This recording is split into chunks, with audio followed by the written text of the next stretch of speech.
Hello student, Ram रतन study YouTube channel में आपका स्वागत है। आज हम इस वीडियो में विराम चिन्हों को हम बहुत डिटेल से पढ़ेंगे। पिछले वीडियो में हमने विराम चिन्ह कितने होते हैं, उन विराम चिन्हों के सिंबल क्या हैं, बहुत डिटेल से हमने बताया था। और आज प्रत्येक चिन्ह या सिंबल को या प्रत्येक विराम चिन्हों को हम एक एक करके डिटेल में पढ़ेंगे, समझेंगे कि इन विराम चिन्हों का प्रयोग वाक्य में कहाँ होता है, कब किया जाता है। तो आइए देखते हैं इनको। सबसे पहला जो हम चिन्ह ले रहे हैं, प्रश्नवाचक चिन्ह। तो जो प्रश्नवाचक चिन्ह है, सबको मालूम है कि उसका सिंबल क्या होता है। तो देखिए, प्रश्नवाचक चिन्ह का प्रयोग वाक्य में कब किया जाता है। तो देखिए, यदि वाक्य में प्रश्न पूछा जाए और उसका उत्तर मिले।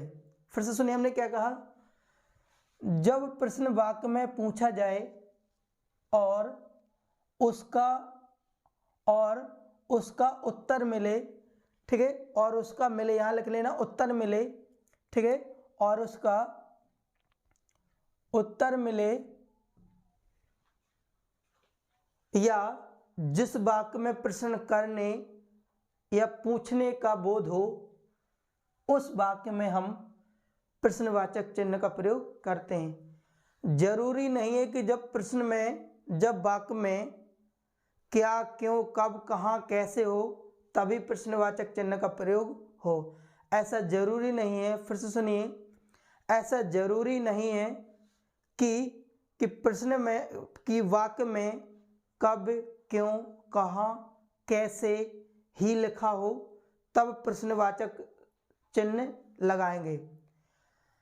प्रश्नवाचक चिन्ह का प्रयोग तब लगता है जब वाक्य में प्रश्न पूछने का अर्थ और उत्तर देने का भाव प्रकट हो, तो वहां पर हम प्रश्नवाचक चिन्ह का प्रयोग करते हैं। देखिए, जैसे हमने कहा लड़का क्या पढ़ता है, तो लड़का क्या पढ़ता है, तो इसमें तो प्रश्नवाचक शब्द आया है क्या। जब लड़का क्या पढ़ता है, तो लड़का क्या पढ़ता है, तो क्वेश्चन पूछ रहा है, वो आपसे प्रश्न पूछ रहा है क्या पढ़ता है, हिंदी पढ़ता, संस्कृत पढ़ता, भूगोल पढ़ता, पढ़ता क्या है, तो इसमें प्रश्नवाचक चिन्ह का प्रयोग किया गया। लेकिन नोटबंदी किसके शासनकाल में हुई, नोटबंदी किसके शासनकाल में हुई, इस वाक्य में का क्या, क्यों, कैसे, कहाँ, कब नहीं लिखा है, लेकिन किसके शासनकाल में हुई। प्रश्न पूछने का अर्थ है कि नोटबंदी किसके शासनकाल में हुई, प्रश्न। अब आप उत्तर बताइए किसके काल में हुई थी, तो नोटबंदी मोदी जी के काल में हुई थी, ठीक है ना। अगला आता, आप खाना खाएंगे। अब इसमें ना तो ये लिखा कि क्या, क्यों, कहाँ, कैसे, क्या, आप खाना खाएंगे, यानी ये प्रश्न पूछ रहा आप खाना खाएंगे। या ऐसा भी होता क्या आप खाना खाएंगे, लेकिन क्या नहीं लिखा, आप खाना खाएंगे, आपसे पूछा जा रहा, तो आप उत्तर दोगे हाँ खाएंगे या नहीं खाएंगे, तो ये भी प्रश्नवाचक चिन्ह है। तो अभी प्रश्नवाचक चिन्हों का प्रयोग तब किया जाता है जिस वाक्य में प्रश्न करने या पूछे जाने का बोध हो, उस वाक्य में हम अंत में प्रश्नवाचक का चिन्ह लगा देंगे। दूसरा आता है विस्मयादि बोधक या आश्चर्य चिन्ह। विस्मयादि बोधक या आश्चर्य चिन्ह, इसका सिंबल ये इस तरह का होता है, ठीक है। अब विस्मयादि बोधक या आश्चर्य चिन्ह कहाँ पर लगता है, तो देखिए जरा उसको। यहाँ पर लिखा कि यदि वाक्य में मनोविकार सूचक शब्दों जैसे हर्ष, विषाद, विस्मय, घृणा, आश्चर्य 2 बार लिख गया है, करुणा, भय, संबोधन, अफसोस, खुशी, चिंता आदि, यदि वाक्य में इन इतने सारे सूचक शब्दों का प्रयोग हुआ हो, तो विस्मयादि बोधक चिन्ह का प्रयोग वाक्य के मध्य में भी होता है और वाक्य के अंत में भी होता है। तो वाक्यांशों तथा वाक्य के अंत में विस्मयादि चिन्ह का प्रयोग करते हैं तथा सूचना देने वाले वाक्यों में भी विस्मयादि बोधक का प्रयोग चिन्ह का प्रयोग करते हैं। जैसे देखो, तो देखिए मैंने क्या कहा, यदि वाक्य में यदि मनोविकार सूचक शब्द हर्ष, विषाद, विस्मय, घृणा, आश्चर्य, करुणा, भय, संबोधन, अफसोस, खुशी, चिंता आदि इतने सारे मनोविकार सूचक शब्द यदि वाक्य में प्रयोग हुए हैं तो इनके बाद या पहले वाक्य, इनके बाद शब्दों के बाद या पहले विस्मय आदि सूचक शब्दों का प्रयोग किया जाता है। जैसे पहला क्वेश्चन पहला दिखे, अरे लड़का, तो अरे के बाद देखो, अरे एकदम आश्चर्य वाली बात हो, अरे लड़का तो पुस्तक भी पढ़ने लगा। अरे एकदम आश्चर्य वाली कैसी बात यहां पर बता रहा, इस वाक्य में क्या पता चल रहा, अरे लड़का तो पुस्तक भी पढ़ने लगा। इसका अर्थ ये कि कोई छोटा बालक होगा था, एक छोटा बालक होगा और वो एकदम धड़ाधड़ से इंग्लिश बोलने लगे या कुछ पढ़ने लगे तो उसको अपन एकदम अचंभित हो जाएंगे, आश्चर्य हो जाएंगे, अरे ये लड़का तो पुस्तक भी पढ़ने लगा। ठीक है, तो आश्चर्य वाली बात है, तो यहाँ पर कौन सा चिन्ह लगा है, अरे की बात है ना। अगला था हे राम, अब मेरा क्या होगा, हे राम अब मेरा क्या होगा। ये चिंता वाली बात है, जैसे दुखों का पहाड़ टूट गया हो बिल्कुल, यानी अब तो कुछ सुध बुद्धि भूल गए, कोई मतलब वो ही नहीं है। ठीक है, तो हे राम अब मेरा क्या होगा, इसमें क्या, इस वाक्य में क्या पता चल रहा, चिंता वाली बात चले। अगला है अरे, अरे के बाद यहाँ पर लगा है विस्मय आदि संबोधक चिन्ह लगा, इधर आना, अरे इधर आना, हम उसको संबोधन कर रहे हैं तो संबोधन के बाद वाह, वाह कितना सुंदर दृश्य, उस सुंदर दृश्य को देखकर आप वाह वाह करने लगे, तो वाह वाह के बाद भी है ना एक हर्ष यानी खुशी की बात हो रही, वाह उसकी खूबसूरती देख करके या एक खूबसूरत दृश्य देख करके आप वाह वाह करने लगे, तो वाह कितना सुंदर दृश्य, तो वाह के बाद भी क्या आएगा आपका, ये हर्ष वाली बात है, तो इस वाह के बाद भी विस्मय आदि या संबोधन सूचक है। तुम्हारा कल्याण हो, अब देखिए तुम्हारा कल्याण हो, इसमें सबसे वाक्य के सबसे अंत में विस्मय आदि का है, तुम्हारा कल्याण हो तथा तुम्हारा कल्याण हो, आशीर्वाद देते हैं, तो इसमें क्या है आशीर्वाद वाली बात है, तो इसमें लास्ट में लगा है छी छी कितनी गंदगी है, छी छी कितनी गंदगी, तो छी छी के बाद यहाँ पर आपका क्या आएगा, विस्मय आदि आश्चर्य आएगा, क्योंकि इसमें घृणा वाली बात कही गई है। ठीक है ना। अगला आता है अरे आप भी आ गए, एकदम विस्मय है, अरे उसको देख करके उस जिसकी उम्मीद ही नहीं थी, कहीं आप गए और उसका उम्मीद ही नहीं थी कोई वहाँ आएगा और वो कोई मिल जाए अचानक से, अरे आप भी आ गए। ठीक है, तो अरे के बाद लगेगा काश हम पहले मिले होते, काश काश काश विस्मय आदि आज हम पहले मिले होते, काश हम आपसे पहले मिले होते तो ऐसा से ऐसा हो जाता या हम एक साथ होते। ठीक है ना, तो इस तरह प्रेम की बात की गई है ना। हाय किसी की मौत ऐसे भी होती है, हाय किसी की मौत ऐसे, तो हाय के बाद लगा हाय किसी की मौत ऐसे भी होती है, यहाँ पर किस क्या बात, अफसोस वाली बात, जैसे कि रोड पर किसी का एक एक्सीडेंट हो जाए और एक्सीडेंट के बाद आप वहाँ जाकर के सबके सामने कहो हाय हाय किसी की ऐसे भी मौत होती है, या पूरा बिल्कुल उसके अंग अंग बिखर जाए, अब आप वहाँ करो पूछो कि हाय किसी की ऐसे भी मौत है, तो फिर क्या कोई आपको वहाँ पर बैठ के बताएगा कि ऐसे ऐसे होती है। ठीक है, तो इस तरह भी यहाँ पर अफसोस वाली बात है। अगला तो हाय अब क्या होगा, हाय अब क्या होगा, तो हाय के बाद यहाँ पर भी क्या एक दुख वाली बात है। तो हमने इसको बहुत डिटेल से समझाया है कि यदि विस्मयादि बोधक या आश्चर्य चिन्ह कब वाक्य में या कहाँ पर प्रयोग होता है, तो इतने सारी चीज़ें। अब उसके बाद आता है हमारा पूर्ण विराम या खड़ी पाई।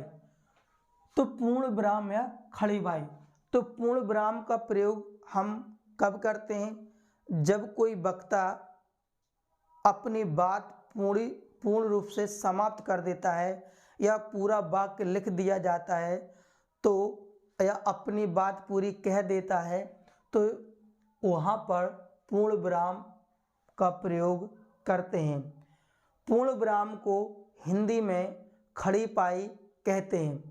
पूर्ण विराम का अर्थ होता है रुकना या ठहरना।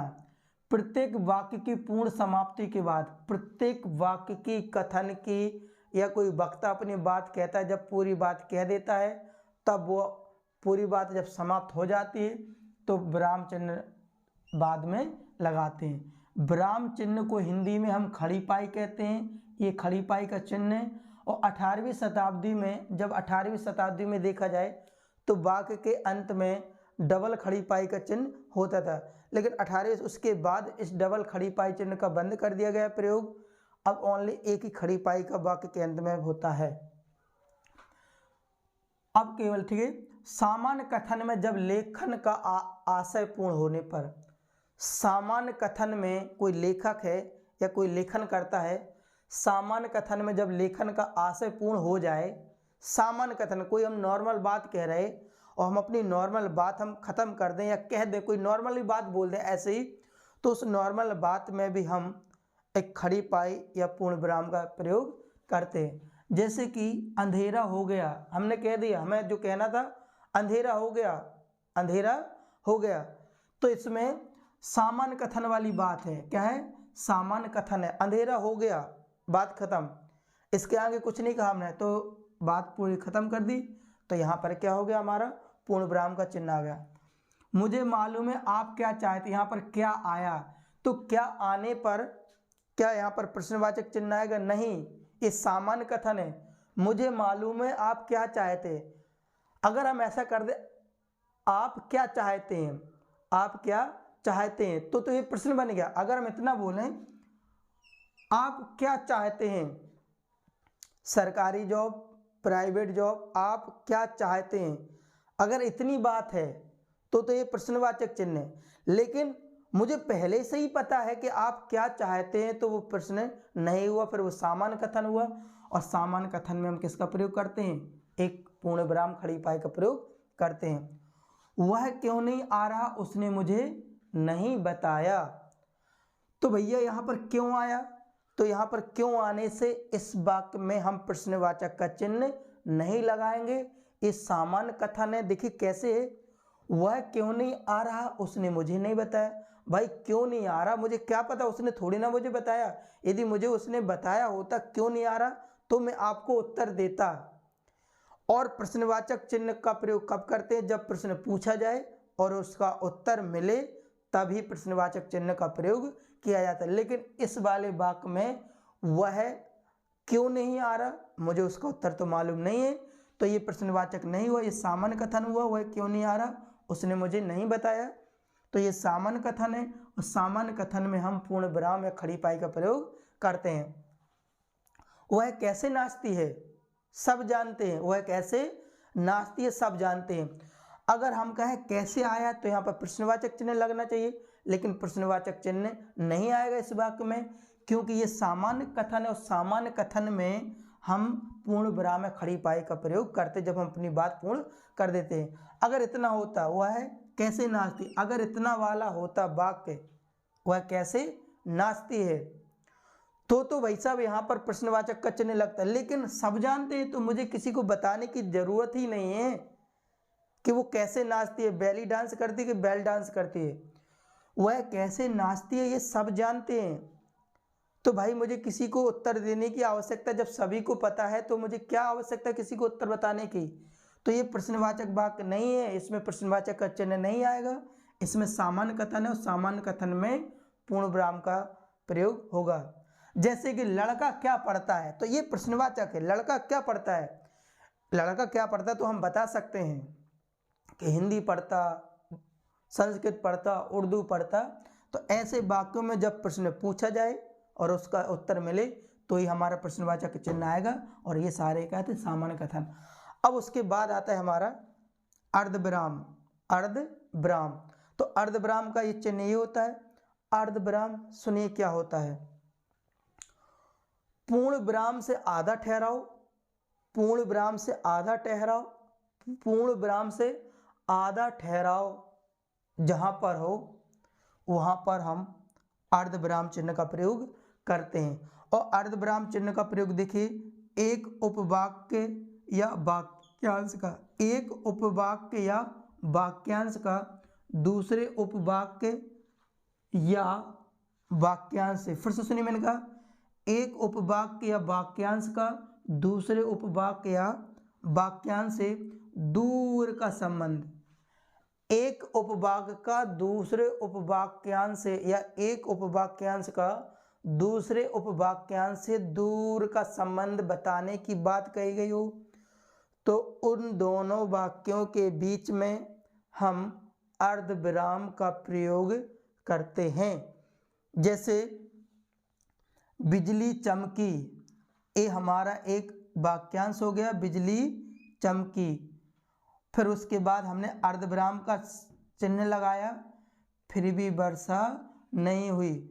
तो देखो बिजली चमकी, इस वाले वाक्यांश का संबंध इस वाले वाक्यांश से दूर का संबंध है।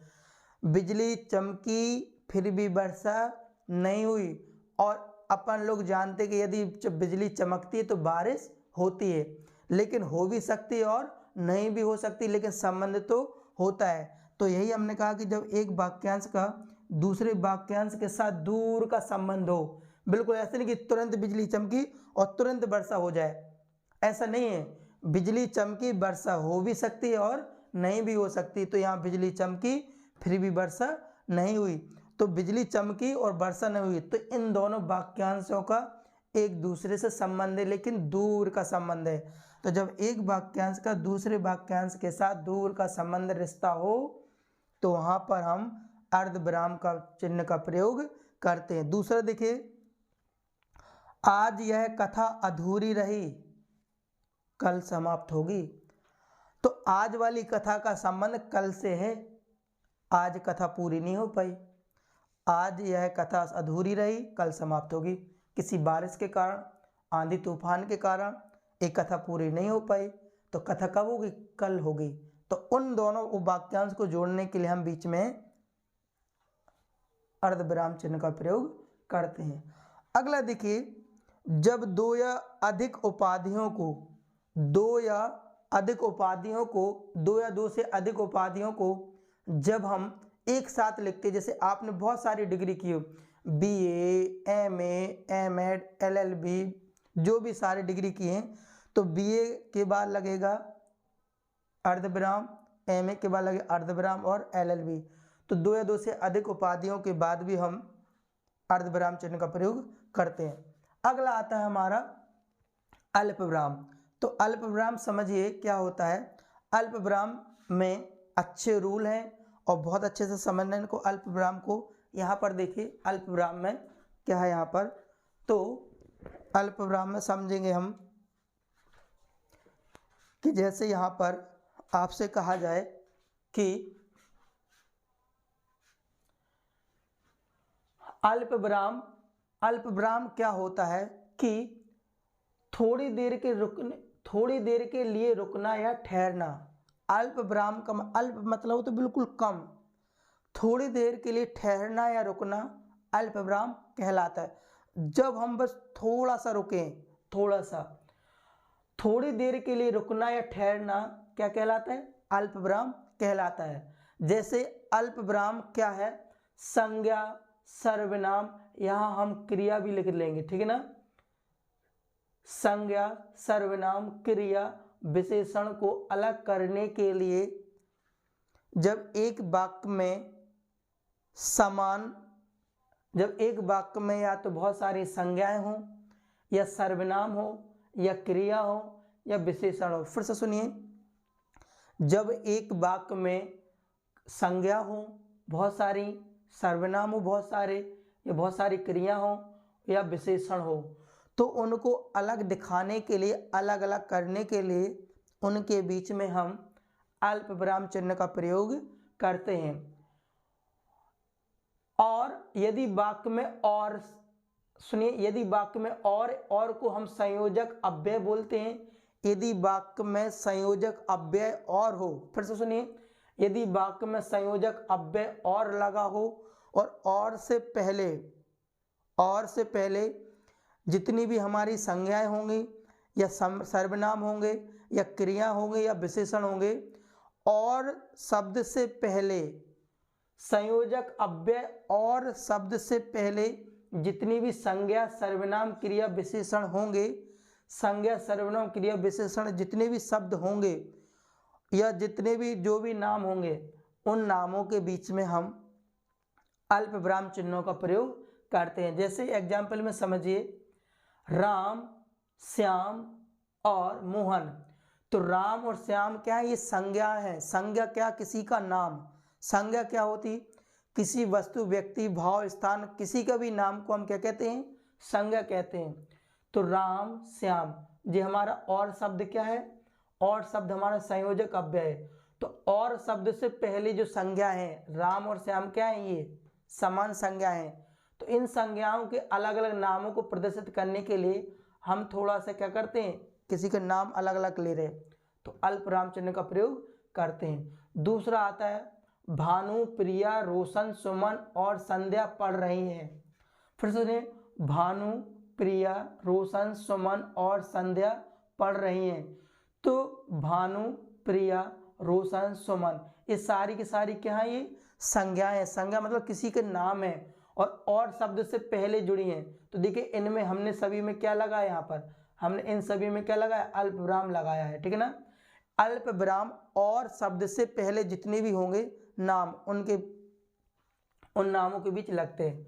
जैसे मैं, आप और ये सभी। मैं, आप, मैं और आप क्या है? मैं, आप, हम, वे दोनों, वे क्या है? सर्वनाम है। तो मैं और आप क्या है? और ये और। तो और से पहले मैं और आप क्या आया है? समान सर्वनाम आए हैं। तो इन सर्वनामों के बीच में हम थोड़ा सा क्या करते हैं? अल्प विराम रुकते हैं। अल्प विराम या उनको अलग अलग प्रदर्शित करने के लिए यहाँ पर क्या लगा देते हैं? हम अल्प विराम का चिन्ह का प्रयोग करते हैं। और ये हमारे मैं और आप क्या है? सर्वनाम है। मोटे, दुबले, छोटे, बड़े सभी को खाना खिलवाना है। मोटे, दुबले, छोटे, बड़े सभी को खाना खिलाना है। तो मोटे, दुबले, छोटे, बड़े, ये सारे के सारे क्या है? गोरा, काला, छोटा, बड़ा, ऊंचा, नीचा, लंबा, ये सारे के सारे क्या है? ये विशेषण हैं। तो विशेषणों के बीच में भी विशेषणों को अलग करने के लिए या अलग दिखाने के लिए हम किन का प्रयोग करते हैं? अल्प विराम चिन्ह का प्रयोग करते हैं। जैसे कि खाया, पिया, खेला और सो गया। तो खाना, खाया, पिया, खेला और सो गया, तो ये हमारी क्या है? क्रियाएं हैं। तो और से पहले जितनी भी क्रियाएं होंगी, ये और है। और से पहले जैसे खाया, पिया, खेला, ये क्रियाएं हैं। तो इन क्रियाओं को अलग प्रदर्शित करने के लिए हम अल्प विराम चिन्ह का प्रयोग करते हैं। इसके साथ साथ देखिए, बड़े वाक्य में छोटे उपवाक्यों के साथ, बड़ा वाक्य में कोई बड़ा वाक्य हो और बड़े वाक्य में छोटे उपवाक्यों के साथ अल्प विराम चिन्ह का प्रयोग करते हैं। जैसे कि वह उठा, सुबह सुबह उठा, वह उठा, तो हमने लगा दिया यहाँ पर अल्प विराम। और वह सुबह सुबह जल्दी उठा, उसने ब्रश किया और स्नान किया, ठीक है, और चल पड़ा। तो ये बड़ा वाक्य था। पूरे बड़े वाक्य में छोटे छोटे उपवाक्यों के साथ में भी हम क्या लगा लेते हैं? अल्प विराम चिन्ह का प्रयोग करते हैं।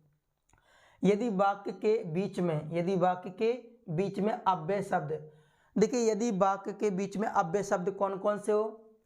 किंतु, परंतु, इसलिए, पर, क्योंकि, लेकिन, अतः, इसी से आदि शब्दों से पहले यदि वाक्य में किंतु, परंतु, इसलिए, पर, क्योंकि, लेकिन, अतः, इसी से आदि शब्दों से पहले आदि शब्द वाक्य में आए, तो उन शब्दों से पहले हम अल्प विराम चिन्ह का प्रयोग करते। देखो कैसे, जैसे मैं घर गया, तो मैं घर गया परंतु वह नहीं था।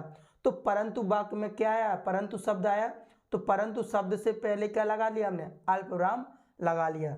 तो यदि वाक्य में किंतु, परंतु, इसलिए, पर, क्योंकि, लेकिन, अतः, इसी से आदि शब्द आए, तो इन शब्दों से पहले हम क्या लगाते हैं?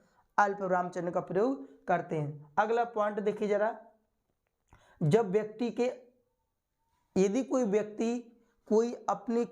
व्यक्ति का कोई संवाद हो, यदि किसी व्यक्ति का कोई कथन हो या किसी व्यक्ति की कोई उक्ति हो, तो उक्ति से पहले, संवाद से पहले हम अल्प विराम का प्रयोग करते। जैसे कि देखिए, जैसे नेताजी ने कहा, तो नेताजी ने कहा, कौन से नेताजी, सुभाष चंद्र बोस नेताजी ने कहा के बाद क्या लगेगा, तो ये तुम मुझे खून दो हम तुम्हें आज़ादी देंगे, तो तुम ये नेताजी की ये इसको हम, तुम मुझे खून दो हम तुम्हें आज़ादी देंगे, तो ये तो हमारा, ये तो नेताजी का उक्ति या संवाद हो गया। तो उक्ति या संवाद ये हो गया उद्धरण चिन्ह। तो किसी का उक्ति, तो उद्धरण चिन्ह से पहले या किसी की उक्ति या संवाद से पहले, जैसे कि नेताजी ने कहा, तो कहा के बाद हम क्या लगाएंगे, या उक्ति से पहले हम क्या लगाएंगे, इसमें अल्प विराम चिन्ह का प्रयोग करेंगे। और भी बहुत सारे हैं, जैसे कि अगला देखो समान शब्दों के बीच, जैसे समान शब्दों के बीच भी हम अल्प विराम चिन्ह का प्रयोग करते हैं। जैसे देखो देखो बारिश हो रही, तो देखो देखो दो समान शब्द हैं, तो इन दो समान शब्दों के बीच में भी अल्प विराम चिन्ह का प्रयोग किया जाएगा। देखो देखो ट्रेन आ गई, ठीक है, चलो चलो यहाँ पर भीड़ हो गई, ठीक है। तो इस तरह से जब चलो चलो देखो देखो समान शब्द हों, तो समान शब्दों के बीच में भी हम अल्प विराम चिन्ह का प्रयोग करते हैं।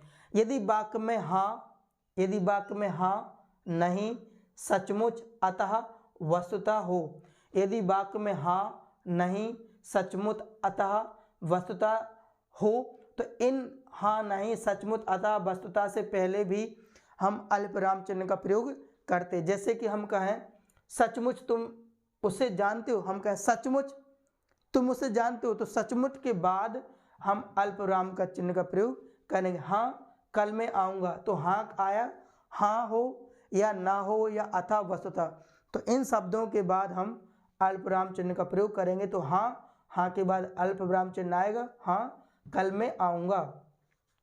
अगला आता है अंकों को लिखने के लिए, जब हम गिनती के या नंबरों को, जब कोई भी संख्या लिखें, छोटी हो बड़ी, कितनी बड़ी संख्या लिखें, तो संख्या यानी अंकों को लिखने के लिए हम उनके बीच में हम अल्प विराम चिन्हों का प्रयोग करते हैं। अगला आता है तारीख के साथ महीने का नाम।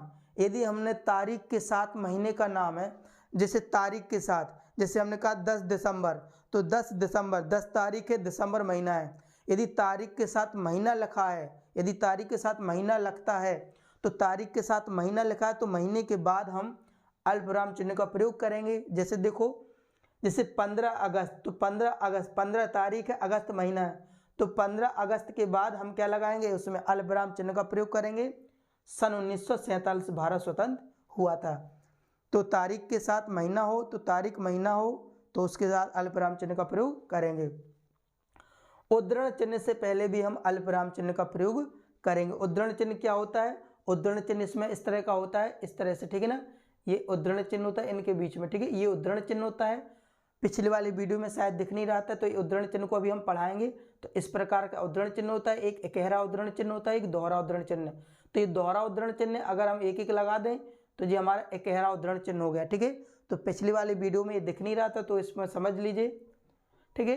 तो यदि उद्धरण चिन्ह या अवतरण चिन्ह से पहले भी हम उसमें अल्प विराम चिन्ह का प्रयोग करेंगे। जैसे देखो गांधी जी ने कहा, तो गांधी जी ने कहा, तो यहाँ पर क्या है, अल्प विराम, फिर उद्धरण चिन्ह में डबल कॉमा लगेंगे, करो या मरो का नारा दिया था, ठीक है। तो अभी हमने समझा है विराम चिन्हों के बारे में। तो विराम चिन्हों के बारे में हमने बहुत डिटेल से बताया हुआ है। अभी कितने विराम चिन्ह हुए, 5 विराम चिन्ह। हम पूरे विराम चिन्ह आपको बहुत डिटेल से कराएंगे। और यदि आपको वीडियो अच्छा लगा हो तो चैनल को सब्सक्राइब करें और कमेंट करके आप हमें ज़रूर बताएं। मिलते हैं नेक्स्ट वीडियो में।